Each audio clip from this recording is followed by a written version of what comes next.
Father of 5, it was my responsibility to teach my children life skills. Among them was not cooking, but I did help them a little bit. With me right now is Katie Kimball, who's issuing a challenge to all parents and children to learn some life skills in the kitchen. Hi, Katie. Nice to see you. Absolutely. Thanks for being here. So tell me what you've got here, because this all looks very simple, but there's some skills attached to it that we can learn from. Yes. You know, it's so important to teach our kids life skills. I think we try to make our kids' lives easy, but then we make their adulthood harder. Yeah, because they don't know what they're doing. We don't let them do it. Yes. We do it for them. Don't do it for them. Let them do it, right? You're my people. So I've got 3 skills for 3 different age groups. So with your preschoolers, a great skill to empower them, like ages 2, 3, 4, is to pour their own milk on their cereal. Just a simple act of pouring, huh? Yep. So you take 5 minutes. You tell them this is the handle, this is the spout. Kids like precise language. They're going to use their crayon hand on the handle. So crayon hand is the hand used to pick up your crayon, and the other hand is the guide hand. You tell them put the center of the spout, or the spout right in the center of where you're pouring. Simple. Simple. To reduce mess, you know, you're going to set this up on a cookie sheet. You can use rice or beans instead of water. Because kids would just pick it up and go, oh, like that, and they would make a mess. Yeah. So you take 5 minutes, you'd be really serious, and then they can practice while you're cooking dinner or whatever, and they'll master that. Doing that. They'll feel so good about themselves. Okay. Yep. So that's preschool. That's our preschoolers. So now a little bit older, 6, 7, 8, 9, we're going to challenge them to make their own lunch or make their own snacks. So I brought some Power Balls. These are like a homemade Lara bar that my kids made. Lara bars, super expensive to buy. Yes, it is. Less expensive to make. So kids can make that up and then pack their own snacks. They know what they like, so that reduces power struggles too. This is kind of a cool tin. I've never seen that. Oh my gosh, I love these metal lunch boxes. This one's 10 years old. I mean, they last. Really? They last forever. Wow. So this 4 section is perfect, because then the kids are just like, I can find 4 things to put in over the summer while you're home. You know, talk about balancing it out. You got your fruit, you got a vegetable. Frozen peas are the go-to if mom hasn't been shopping lately. And we do a lot of leftovers for lunch. And the age group again for this? Yeah, so my 7 and 10-year-old both pack this size, usually with the yogurt on the side.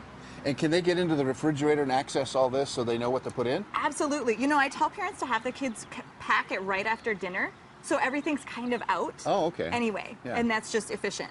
But you notice we got a spot missing here. Yeah, what's that for? So, well, let's cut some veggies. Okay, go right ahead. Okay, so when we talk about our older kids, I think with healthy cooking, the most essential skill is how to cut. How to use a knife, because you don't let the little kids do this, but again. Right. I do teach knife skills to little kids. Do you? Butter knives. Oh, okay. Okay, so we're going to use the same technique from age 2 to 12. It's just a different size knife. Okay. Okay, so when you're teaching your older kids, again, start with a paring knife, but this is a 5-inch Victorinox. It's $20.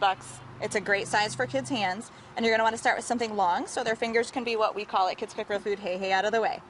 And then they just do a rockabye knife like this. We teach them to have their fingers standing straight up like a soldier, because if they lay down, they get a little too involved. Sometimes we don't want that. Okay, and so kids can be very safe with knives. My 7-year-old can do this skill. When do you tell them to stop? How close can you get to your fingers? Well, so here's the thing. Now you can do sticks, and we do a different hold called up and over soldier. Okay. Again, fingers up are and standing. Over soldier? Yep, fingers stand straight up like a soldier so that they don't get cut, and then a tug of war pull like that. So now we've got our sticks, and again, all my kids can do this skill on their own. Why don't you be my 7-year-old and load that in, Carlos, to that last spot. We'll get some more veggies in our lunch. Okay, here we go. And then another vegetable that's great to kind of move up to is a pepper. You can even do a pepper with a paring knife. Look, for so your easy, kids. even a 40-year-old can do it. That's right. So this is our saw blade cut, kind of saw blade that through. And then sometimes peppers feel slippery to me for that up and over soldier, so we have our last hold, which we call the top chop. And that is easy for kids, just the kids aren't afraid, their hands are out of the way. And we can just, again, load those in for lunch or a healthy snack. Look at that. That's a great little bag. Fantastic.